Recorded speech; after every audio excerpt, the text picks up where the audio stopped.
Além da Vida, um encontro semanal com a doutrina dos espíritos, codificada pelo ilustre pensador francês Allan Kardec. Um momento de meditação, um momento de reflexão, um momento de luz. Além da Vida, uma mensagem de esperança para um novo amanhecer. Todos os domingos, às 8h30 da manhã, aqui, na Rádio Londrina.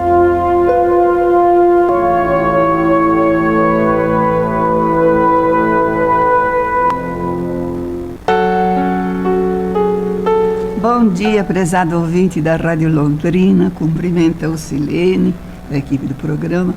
Estamos muito felizes, um solzinho gostoso, né? Um dia bonito, de calma, tranquilidade. De vez em quando está caindo aquela chuvinha de verão, então refresca um pouco, depois o sol volta, mas está uma beleza. Nós vamos passar o microfone para a nossa querida Jane. Bom dia. Você falando, eu vim pelo caminho olhando os resedados em flor. Gente, Deus é bom demais. Quanta beleza Ele nos dá, não é? Pois é. Ô Jane, como primeiro instante em todos os domingos, a gente coloca a nossa mensagem. E eu chamo a atenção dos nossos companheiros para escutar bem direitinho, porque é muito bonita a mensagem e dá, assim, um pensamento diferente na nossa vida, né? Vamos lá, momento.com. Amando para ser amado.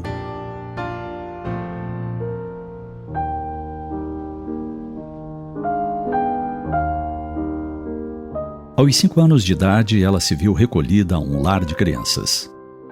Havia outras tantas ali, de variadas idades, meninos e meninas. Cada qual tinha sua própria história. A dela, Esther, era bem simples. A mãe, abandonada pelo companheiro, se vira constrangida a entregá-la a alheios cuidados. De início, visitava a pequena em alguns dias. Depois de certo tempo, deixou de aparecer. Se ela perdera o poder familiar ou se desistira da filha, nunca ninguém lhe disse. A garotinha chorou muitas e muitas noites a ausência de um lar somente seu, com pais que a amassem. Por razões que não podia determinar, os anos se passaram sem que ela fosse adotada. Isso a marcou de forma indelével. Dentro da alma carregava, como se feita a ferro em brasa, a marca do abandono. Ela estudou, e quando se fez o tempo, foi morar sozinha em uma kitnet. Um emprego em um escritório lhe abriu novas perspectivas. Não demorou muito e ela se enamorou de um colega de trabalho. Mas namoro é assim. Não é compromisso eterno. Namoro é espaço em que 2 corações se observam, buscando se conhecer. Seu objetivo é verificar se o amor floresce e se solidifica, ou se cada um deve seguir seu próprio caminho. Pouco tempo transcorrido, e o rapaz desistiu do relacionamento. A dor do abandono que parecera ter perdido a força, voltou com todo o vigor.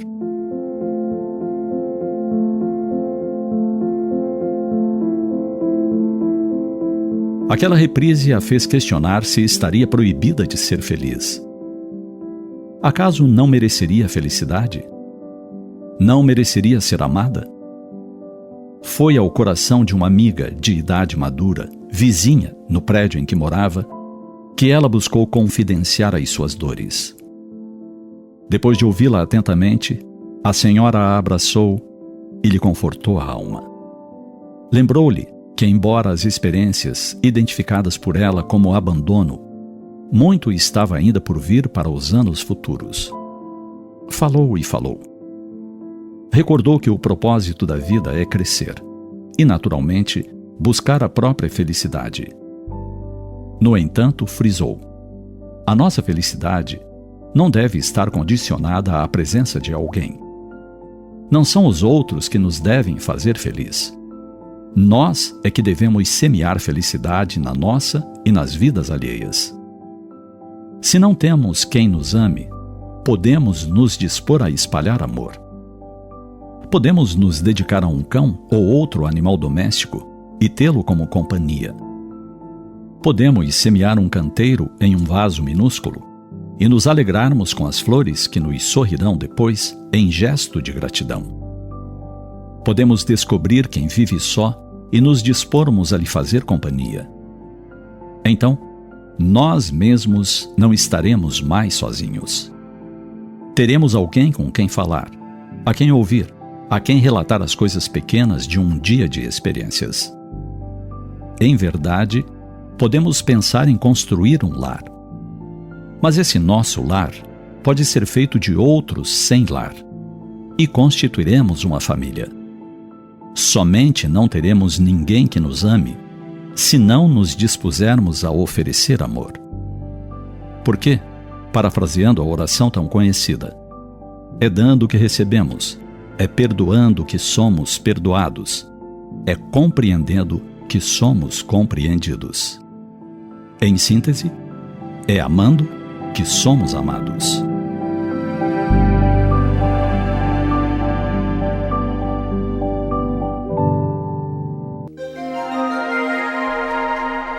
Os textos do Momento Espírita estão à sua disposição na internet. É só acessar momento.com.br.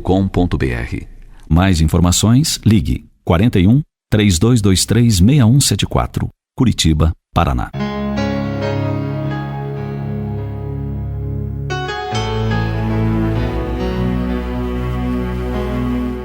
Quando combinamos o que iríamos falar, nós vamos falar sobre o amor e ser feliz. Porque o que acontece conosco? Bom,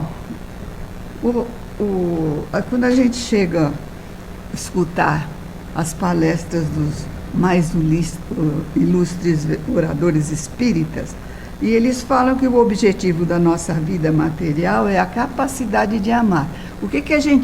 Qual é o objetivo mesmo? Por que eu estou aqui na Terra? É justamente isso, para amar o próximo como a si mesmo. Foi o que Jesus falou. Faça para o outro aquilo que você gostaria que o outro fizesse. Mas e aí? A gente confunde com o quê? Meu filho, meu marido, né? Tudo é meu.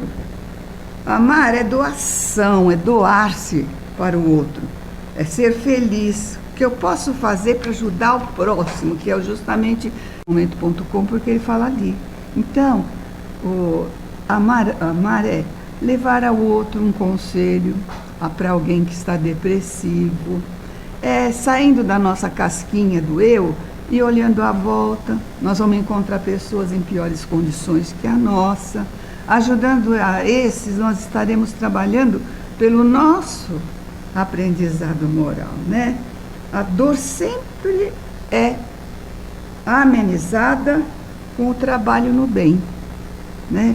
Pegue uma criancinha no colo, vai numa creche, pega uma criancinha no colo, corte as unhas dela, leve uma bolacha, um brinquedo, sentirá acalmar a dor que sente no coração. É engraçado isso. A gente pensa que fazendo para o outro, a gente está só ajudando o outro, mas não é, a gente está ajudando a gente. Então, por quê?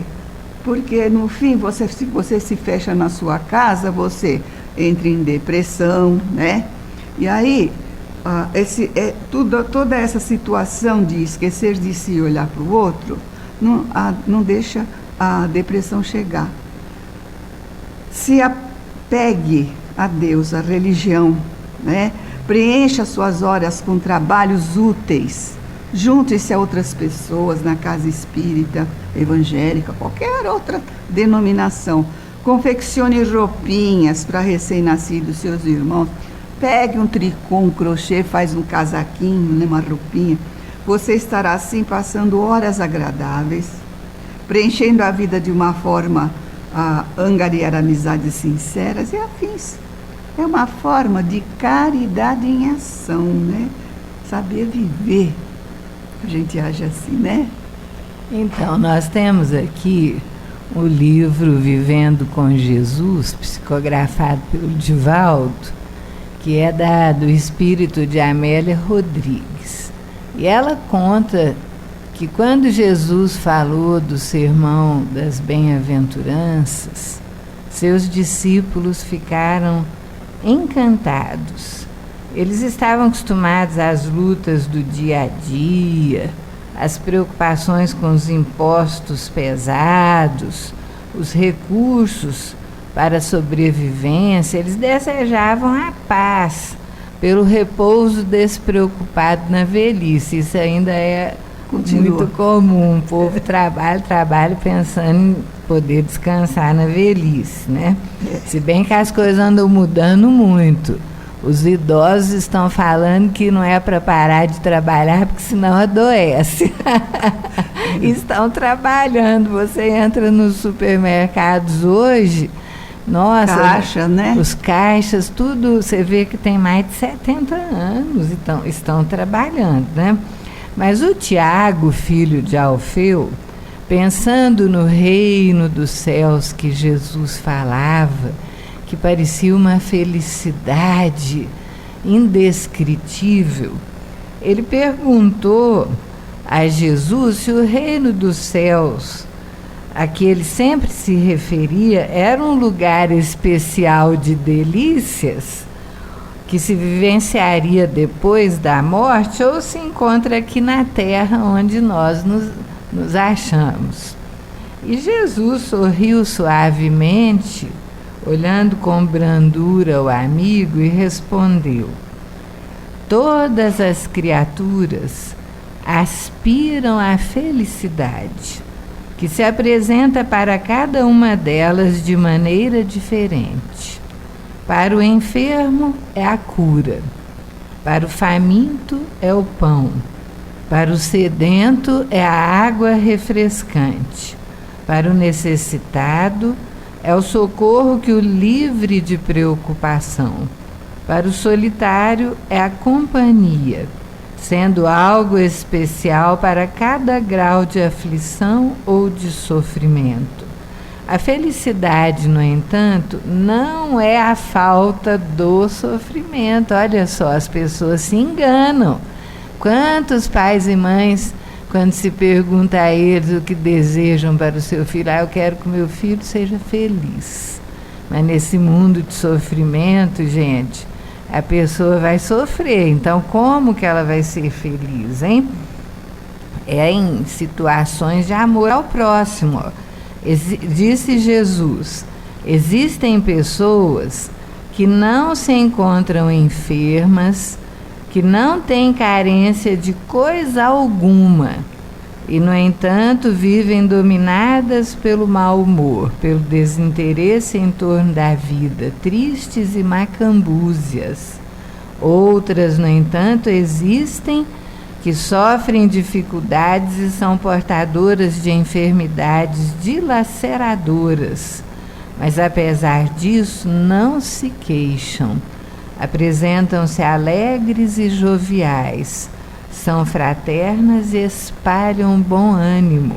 A felicidade, portanto, independe do que se tem, sendo um estado interior de paz, para que as questões de ordem material, paz que as questões de ordem material não conseguem perturbar. Assim é o reino dos céus, que tem início no coração das criaturas quando optam pelos valores do bem, da justiça, do trabalho, do amor, da solidariedade. A mudança de atitude na vida em relação à harmonia entre todas as coisas e seres acalma interiormente o indivíduo, que passa a aspirar à compreensão entre todos e pelo espírito de solidariedade que deve existir nos sentimentos. Essa compreensão proporciona-lhe bem-estar interno, que se exterioriza em forma de júbilo e de saúde, mesmo que surjam doenças nesse percurso. Aquele que assim procede, vivencia desde então o reino dos céus no coração, prolongando-o para além da morte física, quando o espírito, livre das injunções penosas muitas vezes do corpo, se alça em direção ao Pai amoroso. Olha que bonito que Jesus falou. Então, a felicidade não vem da falta do sofrimento, porque nós vamos sofrer aqui nesse mundo. É um mundo de provações ainda, mas é escolha. Podemos fazer o bem. A Silene já colocou isso agora há pouco. E o bem que nós fazemos são a felicidade real que nós temos aqui nesse mundo. Hoje, analisando a situação aqui que estamos vendo no planeta, as pessoas estão muito agressivas, violentas. Tem muita gente boa, maravilhosa, gente gentil, educada, bondosa. Nossa, uma bênção. Mas tem muitos que ainda estão na violência, na agressão.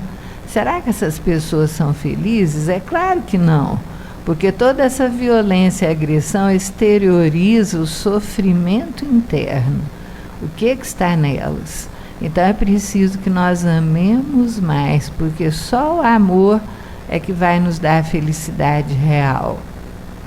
Joné, a Doutrina Espírita, o primeiro livro que Kardec imprimiu, ele é composto de perguntas e respostas que ele fez aos espíritos, né? E na questão 920 do Livro dos Espíritos, ele perguntou assim: o homem goza na Terra uma felicidade completa? E a resposta dos espíritos: não, pois a vida lhe foi dada como prova ou expiação, mas dele depende abrandar os seus males e ser tão feliz quanto se pode ser na Terra, que é justamente o resumo do que você leu aí de Jesus falando.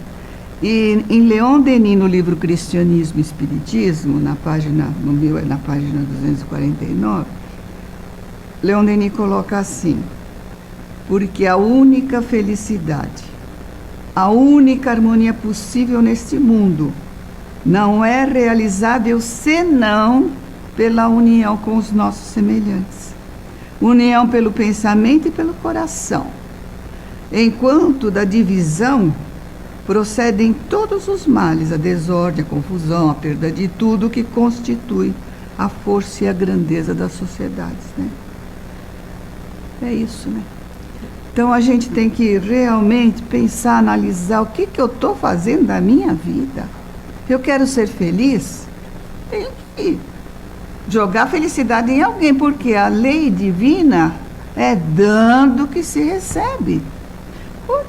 Jesus coloca no Pai Nosso, perdoando que se é perdoado, né? No nosso Pai Nosso, Pai, perdoa as nossas dívidas assim como nós perdoamos os nossos devedores. É lei do retorno, é a lei de causa e efeito. Escolha é nossa, viver, a escolha é nossa. O que eu vou fazer da minha vida? É nossa, mas vou colher o que eu fiz. Se eu não faço nem felicidade em ninguém. Ó, tem uma historinha no livro Céu e Inferno, que nós estivemos fazendo um estudo essa semana, e eu escolhi 3 espíritos para a gente estudar. Um espírito feliz, um mais ou menos, e um outro que estava sofredor. Esse sofredor foi uma moça que ela era bonita, ela tinha dinheiro, ela tinha tudo que queria, vir fazendo viagens, tudo, né? E aí, ela se viu, quando desencarnou, andando num lamaçal. E ela sentia espíritos nesse lamaçal. Tudo escuro, ela não via, mas ela queria sair do lamaçal e não conseguia. Aí tem uma explicação de São Luís, explicando. Ela matou, ela roubou. O que ela fez para merecer esse sofrimento? Aí ele falou: não, ela não fez nada disso. Só que, com toda a situação que ela tinha, ela não fez o principal que ela devia ter feito, a caridade. Ela não gostava de ninguém, ela menosprezava todo mundo por causa da sua riqueza, da sua beleza, vivia viajando, não se importava com nada. Então ela não fez amizades, porque ela achava que quem se encostava a ela era por causa do dinheiro dela. Então ela não fez amizades. E não encontrando amizades, ela não tinha, ela estava sozinha, ela não podia ser ajudada, porque o pensamento dela não sabia rezar, o pensamento dela não sabia ser mais humilde, ela estava lá. E não tinha as amizades para orarem por ela, né? Pois é, e no primeiro que eu escolhi uma pessoa feliz, ele era um médico russo, e no fim, ele diz assim, porque a neta dele que chamou na reunião. Ele falou, filha, eu fiz, quando eu desencarnei, eu saí do meu corpo, eu senti um abalo, saí do corpo e encontrei a felicidade. Nossa, meus amigos, todas as pessoas que estavam agradecidas pelo meu amparo, minha ajuda, começaram a vir me cumprimentar. Então, veja bem, a melhor coisa nessa vida é você angariar amigos, ter amigos. A amizade é uma coisa que você conquista, você ter simpatia, não é verdade? Sim, mas é uma amizade verdadeira. Positiva, né? Amizade, aquela amizade sincera, de amor, porque a gente, muitas vezes, na nossa família, a gente não tem essa amizade, mas tem com o vizinho, né? Mas moramos juntos, eu que sempre morei longe da minha família, tinha uma vizinha lá que era assim, né? Você tem ovo, você tem um tomate para me emprestar, né? Então é aquela família, é essa amizade que eu estou me referindo. Então, veja bem, isso que a gente aprende na doutrina espírita, justamente para a gente colocar em prática na nossa vida, analisar. Eu que quero ficar sozinha, fechada lá no meu quarto, tudo escuro, eu vou acabar depressivo. A gente é assim, você vai fazer uma viagem, ai, que beleza, maravilhosa, tal. Depois de uma semana você já está cansado, com saudade da tua cama. Não é verdade? Você se cansa, quer a saudade da rotina. Então, a gente precisa encontrar sempre o equilíbrio em tudo na vida. O equilíbrio no dinheiro, o equilíbrio no querer, no poder, né? E no fazer. Nós temos aqui conosco, a Silene falou das escolhas agora há pouco, e no livro Joana de Ângeles Responde, psicografado pelo Divaldo Franco, tem uma questão que fala assim: ser feliz é uma escolha? Como fazer para lograr a felicidade? E ela responde, está no livro, retirado do livro Momentos de Saúde. Podes e deves ser feliz. Esta é a tua liberdade de escolha. Se te encontras atrelado ao carro das aflições, porfia, construindo o bem, e te libertarás. A vida renova-se a cada momento. Não des trégua à desdita, à ociosidade, aos queixumes. És o Senhor do teu destino. Ele tem para ti como ponto de encontro o infinito. Quem se desvaloriza e se desmerece, se invalida, fica na retaguarda. É necessário que te envolvas com o programa divino. Se preferires sofrer, terás liberdade para a experiência, até o momento em que te transfiras para a opção do bem-estar. Ninguém tem o destino do sofrimento. Ele é resultado da ação negativa, jamais a causa. Faz uma avaliação honesta da tua existência, sem consciência de culpa, sem pieguismo desculpista, sem coerção de qualquer natureza. E logo depois desperta para o que deves produzir de bom, de útil, de construtivo, empenhando-te na realização da tua liberdade de ser feliz. Aí, em seguidinha, ela tem uma outra pergunta que fala assim: o que é que precisa o homem para ser feliz? E ela responde, está no livro O Homem Integral. O homem deve comprometer-se ao autodescobrimento para ser feliz.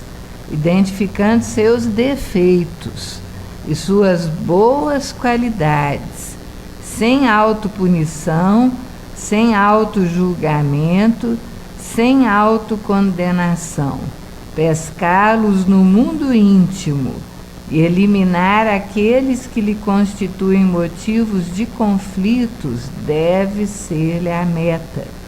Não se sentir feliz ou desventurado, porém empenhar-se por atenuar as manifestações primitivas de agressividade e posse, desenvolvendo os valores que o equipem de harmonia, vivendo bem cada momento, sem projetos propiciadores de conflitos em relação ao futuro ou programas de reparação do passado.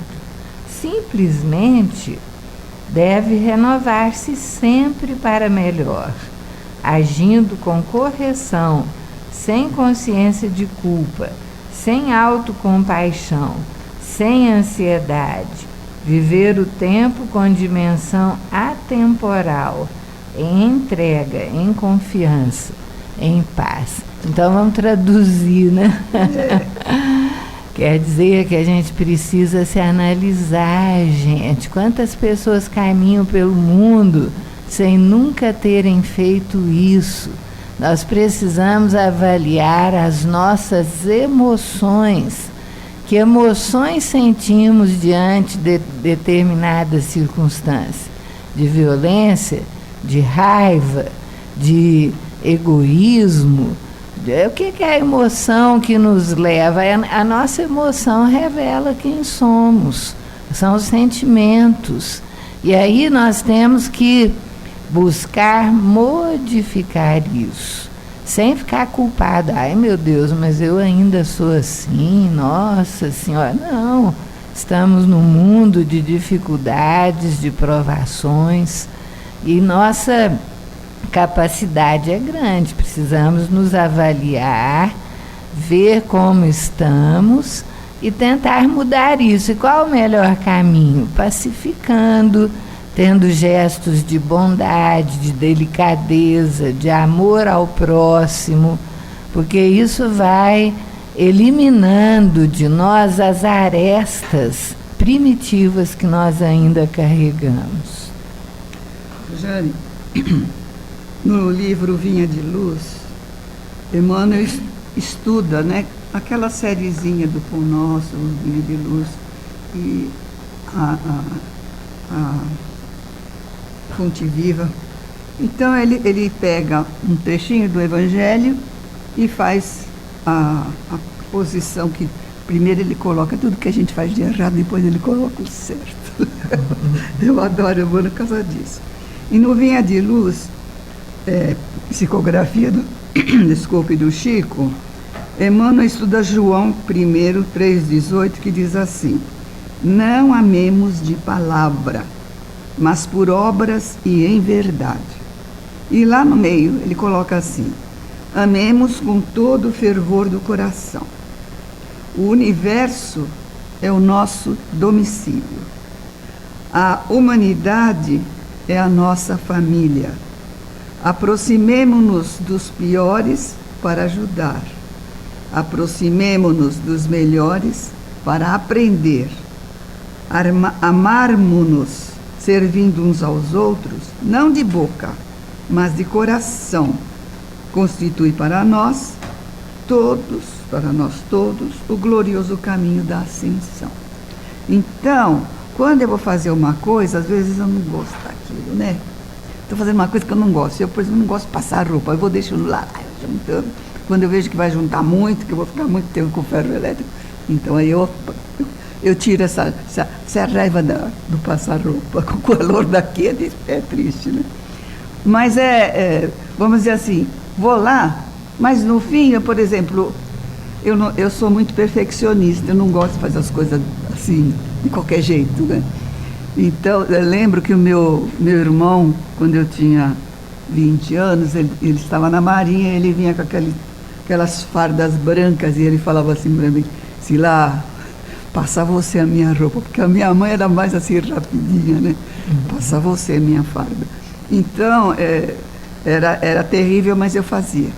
E eu sei que, no final das contas, a gente tem que ter o quê? Tem que fazer as coisas, aprender a fazer as coisas com carinho, com amor, nas pequenas coisas que a gente vai fazer. Você faz uma comida com amor, todo mundo vai falar, mas que delícia de comida quando vai comer, não é verdade? Fica diferente, é interessante que fica diferente. Hoje meus netos vêm almoçar comigo, então eu já 2 dias atrás eu peguei um pedaço de pernil e temperei, deixei esses 3 dias aí, e ontem tirei do freezer. E hoje já pus lá no forno, já deu agora eu vou terminar de fazer quando eu voltar para casa. E eu não como carne, né? O Jânio também não come, né, Jânio? Eu não como carne, mas eu faço para eles, né? E é engraçado porque quando eu vi que fazia meia hora que estava no forno, não estava cheirando, falei, caramba, não está cheirando. Normalmente o pessoal fala assim que passa o elevador no meu andar e eles sentem o gosto da comida, o cheiro da comida.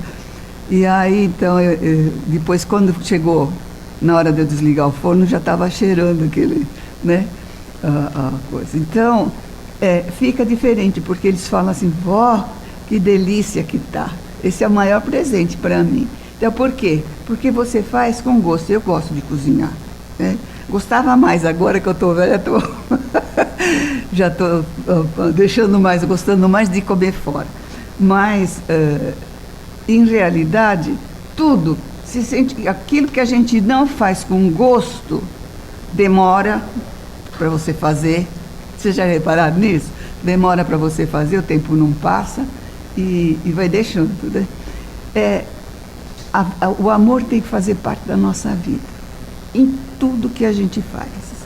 A gente tem que vai começando devagar. Quando a gente começa a aprender, a trabalhar em nós, a capacidade de amar, o homem não imagina a capacidade que ele tem de amar e amar cura. Cura. Eu tenho uma historinha aqui do Ronifon, que foi visitar o Chico. Ele estava muito doente, foi visitar. Parece que ele estava até acamado, né? Não levantava da cama, né? Eu sei que ele contou que ele foi curado pelo Chico. E ele disse para o Chico, Chico, eu não tenho religião. Aí o Chico falou, Chico é inteligente, né? Eu também tenho essa ideia do Chico, aprender. Chico falou que a religião é ter amor por tudo que a gente for fazer. E ele então falou que depois que o Chico ensinou isso, ele até tinha uma plantinha lá, que ele cuidava com aquela flor com muito amor, e a plantinha estava sempre dando flor. Então, veja bem, isso é uma coisa verdadeira, Jane. Você conversa, às vezes eu ganho assim, né? Meus netos me dão, meu marido, ganho uma orquídea. As orquídeas lá em casa, elas ficam com as flores mais tempo. Por quê? Porque eu converso com elas, né? Aí quando elas perdem, depois de uns 6 meses, perdem as flores, tudo eu levo para casa da Marlene. A Marlene tem jardim, tem quintal, né? Eu moro em apartamento, é mais difícil. Então, e eu viajo um pouquinho mais que ela. Então, a gente, é interessante como nas pequenas coisas você vê que você, envolvendo em amor, aquilo lá flui. Dá tudo certo, tudo que você vai fazer, faz uma prece antes, né? Acostuma a conversar com Deus.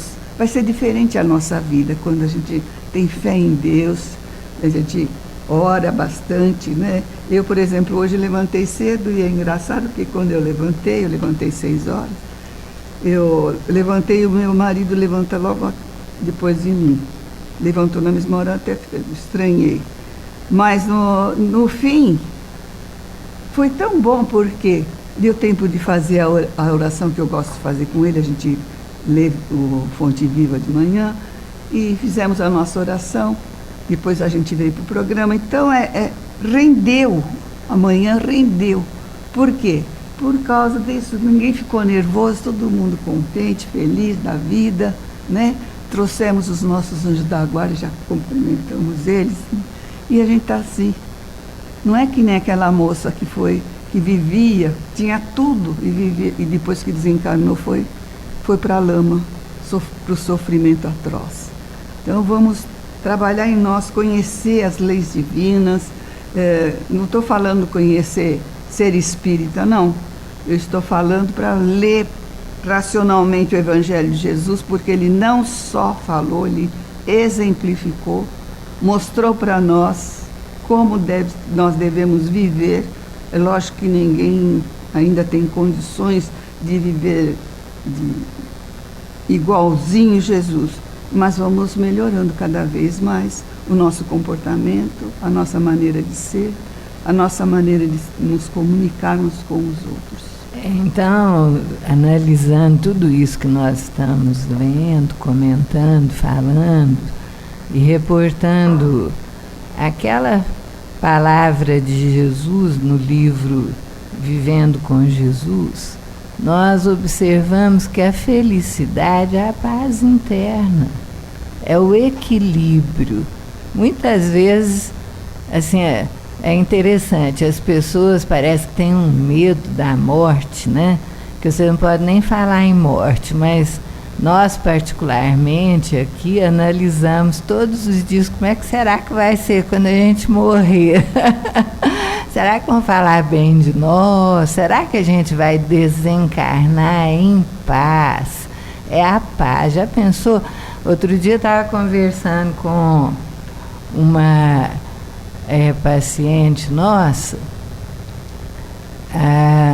auxiliar de saúde, comentando que a mãezinha dela, já com 97 anos, quase 100 anos, de vez em quando a gente ia visitá-la, mais uma gracinha, sabe, acamada, mas ela tinha feito exames a semana passada, de rotina, tudo normal. Gente do céu, estava sentada com a filha conversando, fechou os olhos e desencarnou. Eu falei, nossa, que morte maravilhosa, que morte boa, meu Deus. Morreu serena, tranquila, nem foi para o hospital. Até a filha sentiu isso, que morte boa. Conversando com ela, fechou os olhinhos e foi embora. Olha que delícia. Aí a gente fica pensando, nós precisamos adquirir essa paz, para quando chegar a nossa hora, a gente poder ir em paz, né? Mas às vezes os espíritos falam que às vezes o corpo pode estar até convulsionando, mas o espírito já está fora da matéria e está em paz consigo. Isso é uma maravilha. Nós precisamos ter essa paz aqui. E essa paz significa também equilíbrio. A pessoa ter equilíbrio das suas emoções, ela ficar serena, não ficar desesperada por tudo, né? Com ansiedade, com sofrimentos desnecessários. Ter uma confiança em Deus. A gente tem que ter em mente sempre que ninguém morre. Não existe a morte. Existe uma passagem. O que morre é o corpo físico, mas o ser pensante, a alma, como normalmente a maioria das pessoas entende, que é o ser pensante, esse daí ele continua igualzinho que ele era. A verdadeira vida é a vida espiritual, não é a vida aqui. Aqui nós viemos, todo mundo sabe, e vai chegar um dia que você vai ter que voltar. Voltar para onde? É isso que temos que procurar saber, para o reino de Deus. Jesus falou, vou para lá, vou preparar-vos o lugar. Ele não falou isso? Falou isso. Por isso que a gente não começa a raciocinar a respeito. A minha filha, ela desencarnou numa sexta-feira, às 8 horas da manhã. E ela, no dia anterior, mais ou menos 1h da tarde, que as médicas vieram conversar lá no Hospital do Câncer, depois que acabou, ela virou para mim e falou, mãe, como é que está o seu coração? Eu falei, eu acho que você vai melhorar. É engraçado, a médica deu todas as coordenadas, mas parece que eu tive um apagão de não raciocinar. eu acho que você vai sair dessa. Ela virou e falou assim, mãe, estou indo embora. E foi tranquila, feliz da vida. 20 dias depois estava me mandando uma carta de 11 páginas falando recado para toda a família, pro sogro dela, para o marido dela, para os filhos, para mim, para o meu marido, para o irmão dela, para os cunhados, para os sobrinhos, para todo mundo, falando que estava bem, que estava... Então, veja só, a gente tem que aprender. Eu não sei se comigo vai acontecer isso, mas a consciência que a morte não existe é uma coisa que tem que fazer parte do nosso pensamento. Nós temos que trabalhar essa ideia no coração. Ninguém morre. A verdadeira vida é a vida espiritual. Vamos trabalhar isso no nosso coração. A vida é uma passagem, por isso que a gente precisa agir no bem. Nós vamos receber do lado de lá aquilo que nós fizemos de bem aqui. O bem, ele é a moeda da felicidade, é a moeda da saúde, porque as doenças são todas do plano físico, a maioria delas, só as doenças morais, né? Depressão, esses negócios aqui é do espírito, mas as doenças físicas, câncer, essas coisas, é tudo do corpo físico. Bom, no livro Caminho, Verdade e Vida, que é também da série do Vinha de Luz, do Fonte Viva, na página 210 do meu que eu tenho lá em casa, ele diz assim, Emmanuel, né? E psicografia do Chico.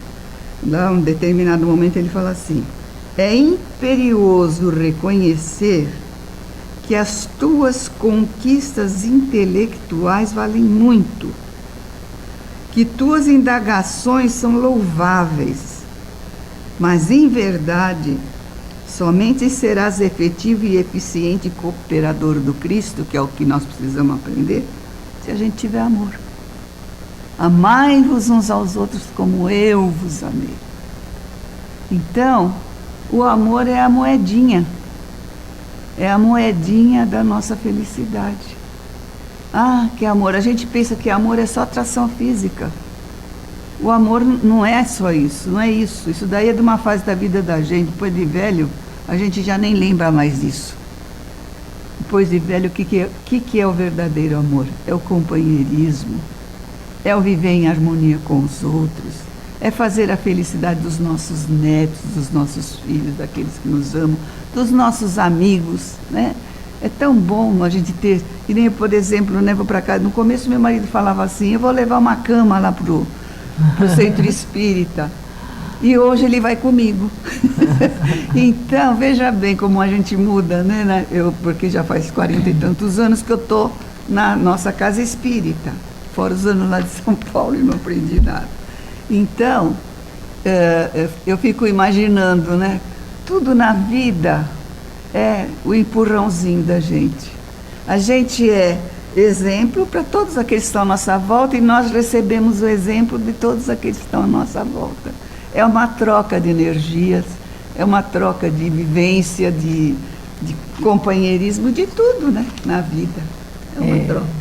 Nós vemos aí a solidariedade crescente, e isso dá um bem-estar, que é o agir no bem, é a felicidade. Esses dias tem bombado um vídeo aí, que muita gente deve ter visto, de um menino de Moçambique que foi operado em Maringá. Você viu, o Silene? Não, nossa, é bonitinho. Um influencer moçambicano, ele conheceu o menino lá em Moçambique. Eu fiquei boba de ver o português dele. Fala bem, menino. Eu falei, nossa, tá mais fácil. Eles falam português, mas o português de Portugal, por exemplo, eu não entendo nada. E o desse moço eu entendi muito bem. E ele comentando que ele encontrou um menininho, que ele nasceu com aquele pé torto congênito, o pezinho dele virado para trás. Ele deve ter uns 12 anos pela carinha dele, num sofrimento lá, uma área árida, a casinha dele com telha de palha, pobre. E o menininho andando, segurando tipo um cabo de madeira para se sustentar, andando tortinho e muitas vezes de joelho machucado. Ele viu aquele menino e falou: nossa, mas tem que dar um jeito nisso, isso tem que corrigir para melhorar a qualidade de vida desse menino. Aí descobriu, você vê a ignorância, que triste, que o padrasto não deixava nem ele dormir dentro de casa. Ele tinha que dormir em cima de um saco desses de batata do lado de fora, e que muitas vezes nem comida davam para ele. Ignorância, né? Sabe lá o que eles pensam, que deve ser amaldiçoado por ter nascido assim? Não sabemos, mas a gente respeita. O jovem influencer, ele quis ajudar o menino para ver se melhorava a situação dele. Foi lá e descobriu que era 25 mil a cirurgia para corrigir os pés do menino. Aí ele foi atrás disso, fez uma campanha, né, como influencer, conseguiu aqueles 25 mil, foi lá para o hospital, descobriu que era 25 mil dólares. Ai, meu Deus, não era 25 mil da moeda deles. Aí eu falo: onde que eu vou conseguir isso, meu Deus? Não tem dinheiro para isso. Aí ele fez uma campanha e os brasileiros foram os solidários. Conseguiu 100 mil. E o hospital de Maringá, os cirurgiões, o pessoal que viu o que ele pediu pelo canal, eles sensibilizaram, ofereceram para operar ele. Aí eles vieram de avião até São Paulo e de ônibus até Maringá. Ele foi operado, mostrou ele lá com gesso, né, tudo certinho. E bonito também, uma senhora brasileira que mora na Itália, que ela falou que ela dedica a vida dela ao bem, que onde precisam dela, ela vai ajudar. Ela ficou sabendo da história, ela veio aqui para o Brasil e fica com o menino dia e noite no hospital, ajudando naquilo que ela pode, dar água, dar comida, faz tudo que pode como acompanhante. O menino já chama ela até de mãe. E aí o hospital, os médicos, o pessoal tudo, e o jovem influencer de Moçambique, agradecido demais, que o povo brasileiro é maravilhoso. E é mesmo, quando o povo brasileiro decide amar, ele se sobressai. O problema é quando é o contrário. Então nós temos que tomar a decisão de amar para ser feliz. Ô Jane, nossos ouvintes, nós vamos terminar aqui o nosso programa, porque hoje a palestrinha do Dr. José Antônio é sobre a moral espírita. Então, um abração bem forte a todos vocês. Vamos trabalhar em nós a alegria de viver, né? Que isso daí ajuda, é meio caminho andado. A alegria de viver, muita paz, um bom domingo e até a próxima, se Deus quiser. Bom dia a todos. Vamos estudar um tema da doutrina espírita muito próximo a todos nós que estamos aqui nessa jornada evolutiva muito importante, que são as leis morais. Para isso nós vamos recorrer de O Livro dos Espíritos, na sua terceira parte, onde estão as leis morais, na primeira lei, no capítulo 1, que é da lei divina ou natural, e nós vamos imediatamente para a questão 629, onde Allan Kardec faz a seguinte pergunta: que definição se pode dar de moral? E os espíritos superiores respondem: moral é a regra de bem proceder, a capacidade de distinguir entre o bem e o mal. O homem procede bem quando tudo faz pelo bem dos outros, de todos, porque então ele cumpre a lei de Deus. Vejam quantas informações nós vamos encontrar nessa primeira lâmina. O nosso comportamento, a moral é a regra do bom comportamento. O que é um bom comportamento? É onde se respeite as leis de Deus, cumprir as leis de Deus. Quais são as leis de Deus? A lei de Deus está no nosso relacionamento com o nosso próximo. Ou nós vamos estar fazendo bem, ou nós vamos estar fazendo mal, ou nós vamos estar sendo indiferente, que pode redundar no mal. Então aqui já começa a definição do que é a moral segundo os espíritas. Se nós formos procurar na humanidade, a moral vai estar nos grandes pensadores, desde a era helênica, socrática, platônica, aristotélica. Depois, mais adiante, nós vamos encontrar nos iluministas, nós sempre vamos encontrar Immanuel Kant, nós vamos encontrar as definições de moral conforme os seres humanos a foram desenvolvendo. Nós vamos aqui apresentar a moral espírita, que nada mais é que a moral apresentada por Jesus para nós. Nós estávamos na questão 629 do Livro dos Espíritos. Nós vamos voltar um pouquinho para a questão 621, porque se diz que a lei de Deus é que define o que é a moral, aí a pergunta da questão 621 já é decorada pelos estudiosos do Espiritismo, é onde está escrita a lei de Deus, e a resposta são duas palavrinhas: na consciência. Onde está escrita a lei de Deus? Pergunta Allan Kardec. Na consciência. Bom, a moral é a regra do comportamento, do bom comportamento. Proceder bem ou proceder mal, quem vai decidir são as leis de Deus. Se ela está escrita na nossa consciência, então quem vai ser o padrão que vai definir para nós se nós devemos ir por aqui ou por ali? Na semana passada nós estudamos o jugo do Cristo, o jugo leve. O jugo do Cristo é seguir as leis de Deus. Se a gente sai da lei de Deus, as consequências são os sofrimentos na vida, na outra existência. Se a gente não sai daquele jugo, quer dizer, se a gente obedece às leis de Deus, que está escrita na nossa consciência. Aí é interessante, nós ouvimos uma palestra nessa semana do José Raul Teixeira, esse eminente orador espírita de Niterói, médium, escritor, pessoa fabulosa, notável no movimento espírita, nos ensinou e nos ensina muito hoje pelos seus testemunhos. Ele faz uma colocação muito bonita, porque ele diz assim: a lei de Deus está na consciência, né? A moral é o procedimento dentro da lei de Deus. Dentro de nós, diz Jesus, está o reino de Deus. O reino de Deus está dentro de vós.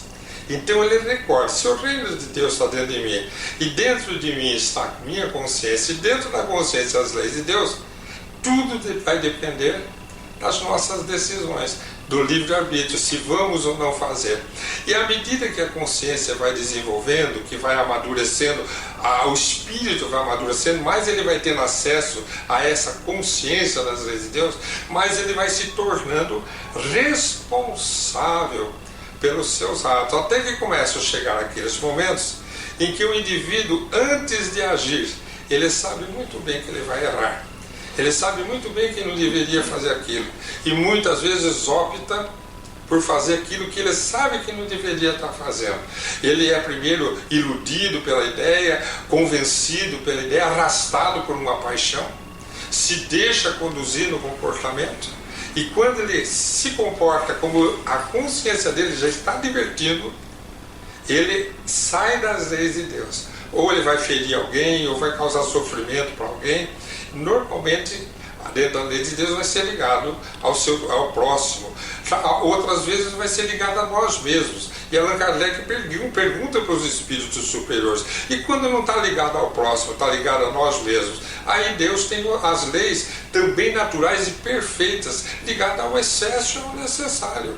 Tudo que nós fazemos para nós que é desnecessário pode redundar em sofrimento. Um dia Chico Xavier, ele comenta com os amigos: olha gente, o ser humano hoje está sofrendo mais e morrendo mais pelos excessos do que pela falta. E a gente vai ver realmente, está a alimentação, são os hábitos, é o comportamento, tudo que é excessivo. Então aí é a gente com a gente mesmo, violentando as leis de Deus da harmonia e sofrendo as próprias consequências. Vamos dar continuidade aqui às lâminas. Como o homem já traz dentro de si, pergunta Allan Kardec, dentro da própria consciência, inscrita essas leis de Deus, por que ela precisou ser revelada? Então os espíritos respondem duas coisas: ou eles esqueceu, ou a desprezou. Por que tem duas respostas? Esqueceu ou desprezou? Porque esquecer significa, quando você reencarna se deixa envolver pelo semento denso da carne, e muitas vezes você perde esse contato com essas coisas mais profundas, esses ensinamentos que estão dentro de você. Nós perdemos. E com isso nós precisamos ser recordados. Para isso, Deus envia missionários à Terra, espíritos superiores que reencarnam para nos lembrar que dentro de nós existem informações dizendo o que é o certo, o que é errado, o que é o bem e o mal. E em todos os tempos da humanidade existiram pessoas trazendo essas informações como mensageiros de Deus para todos nós. E desprezar é porque nós optamos pelas paixões. E mesmo que a nossa consciência, como comentamos há pouco, esteja nos advertindo de que podemos estar errando, nós não nos deixamos, nós não suportamos aquele arrastamento, nós nos deixamos levar e conduzimos-nos aos comportamentos que sabemos, mais cedo ou mais tarde, nos trará consequências da nossa. Se nós formos analisar hoje as principais doenças da humanidade, considerando que nós somos a colheita de séculos de existência, nós vamos ver que a depressão, a síndrome do pânico, as tendências ao suicídio, tudo dessa época que predomina tanto, são ligadas à nossa consciência. É o remorso, é a culpa, são os erros que nós não conseguimos suportar suas consciências, né? Então, nós vamos dar, continuando a lâmina aqui,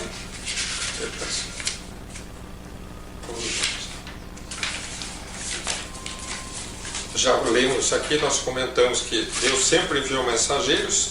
Aí Allan Kardec pergunta na questão 636, para todos os homens, o bem e o mal é a mesma coisa? Quer dizer, o que é bem e o mal é o mal? E os espíritos respondem, sim, o bem é sempre o bem, o mal será sempre o mal. A diferença estará no grau da responsabilidade de cada um. Por quê?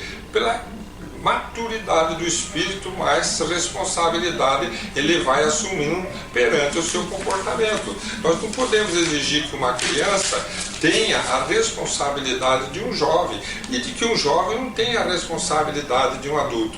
Mas falando espiritualmente, a nível evolutivo, nós podemos esperar que um espírito que já viveu muito mais tenha muito mais responsabilidade sobre o que é certo e errado do que aquele que seja um espírito ainda em fase iniciativa, de início da evolução. Então Allan Kardec recebe dos espíritos superiores comparações, onde ele fala que erros drásticos de espíritos primitivos não têm o mesmo valor para Deus do que um erro pequeno de espíritos mais evoluídos, que para eles, com a consciência que já tem, são muito mais responsáveis pela atitude complicada que tem, do que para um primitivo que não tem noção direito ainda da lei de Deus, comete o canibalismo, por exemplo, sem ter noção do que possa estar fazendo de certo ou de errado.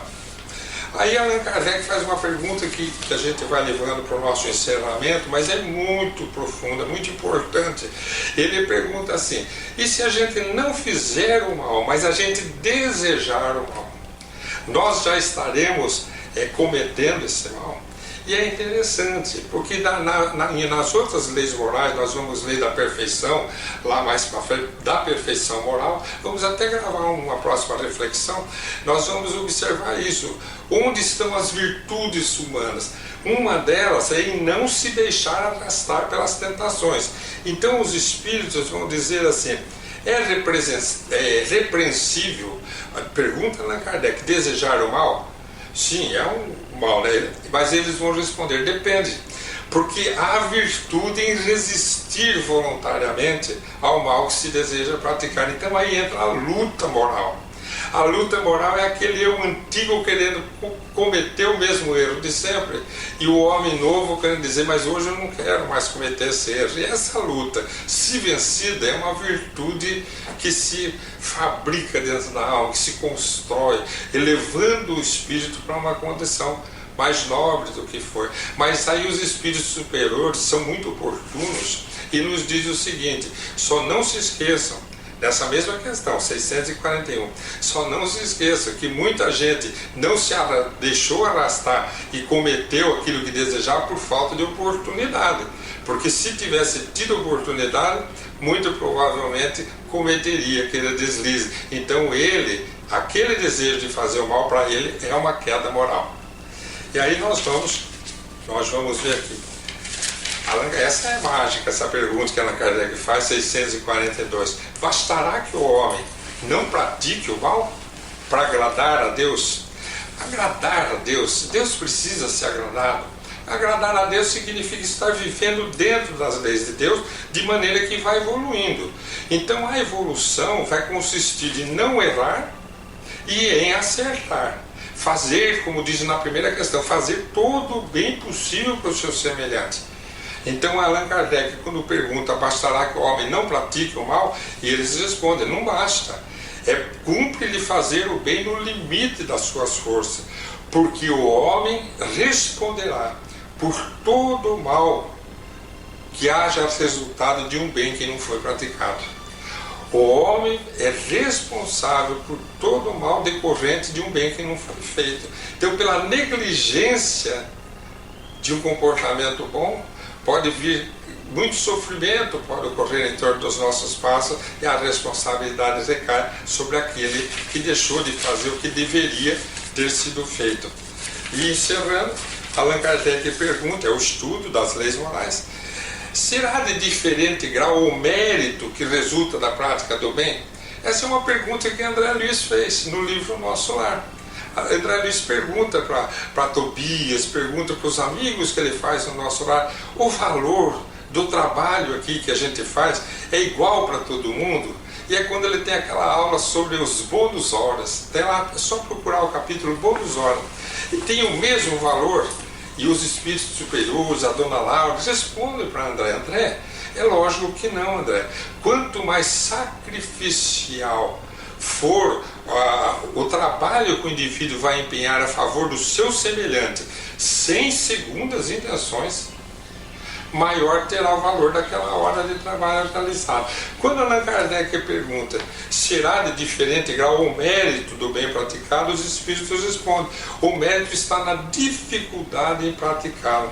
E aí eles colocam o ensinamento do Cristo, que está lá na passagem do óbolo da viúva, quando Jesus se senta na entrada do templo ao lado dos seus apóstolos e fica vendo o pessoal depositando aquele dinheiro à vontade nos gasofiláceos para doação à igreja, e chega uma senhorazinha bem simplesinha, vestida pobremente, e joga uma ou duas moedinhas lá. E Jesus diz para os apóstolos: em verdade eu vos digo, essa deu mais do que todos. E eles falam: mas mestre, ela colocou duas moedinhas sem valor. Aí Jesus diz: mas ela deu tudo o que ela tinha, enquanto eles deram do que sobrava. E aqui eu vou fazer uma consideração pessoal, só para encerrar. E aí fica essa questão. Então, porque diz aqui, os espíritos dizem assim, tem melhor conta com Deus o pobre que divide o seu pão com o próximo, porque ele tem aquele pão, para ele é muito, do que o rico que deu do que sobra. Mas então o rico, se ele fizer doação de alimentos, por exemplo, ele não vai estar fazendo bem? Vai, só que você não vai ter que pensar no pão. Você tem que pensar na hora que ele está dedicando, no tempo dele. Porque uma pessoa que é abastada, muitas vezes, ela tem muita tarefa, ela tem muita tribulação, ela tem muita atividade, e ela abre mão daquilo que está lhe faltando, que é o tempo, para se dedicar ao seu semelhante. Então ele vai estar sim contribuindo, gerando méritos diante das leis de Deus. E analise com carinho isso, gente, porque caridade não é só o alimento, mas o tempo que você vai doar da sua vida para o seu próximo. Será que nós estamos fazendo isso? Nós precisamos refletir para aproveitarmos o tempo que nós estamos aqui na Terra. E talvez seja essa a mensagem hoje nossa, principal dessa reflexão. Vamos utilizar esse tempo, que é o que a gente costuma dizer que nós temos pouco. Nossa, não me sobra tempo para nada, nem para ajudar o teu próximo.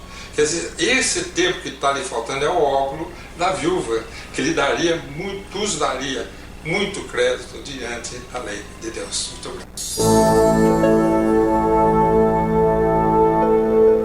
Além da vida, um encontro semanal com a doutrina dos espíritos, codificada pelo ilustre pensador francês Allan Kardec. Um momento de meditação, um momento de reflexão, um momento de luz.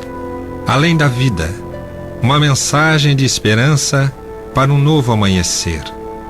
Todos os domingos, às 8h30 da manhã, aqui, na Rádio Londrina.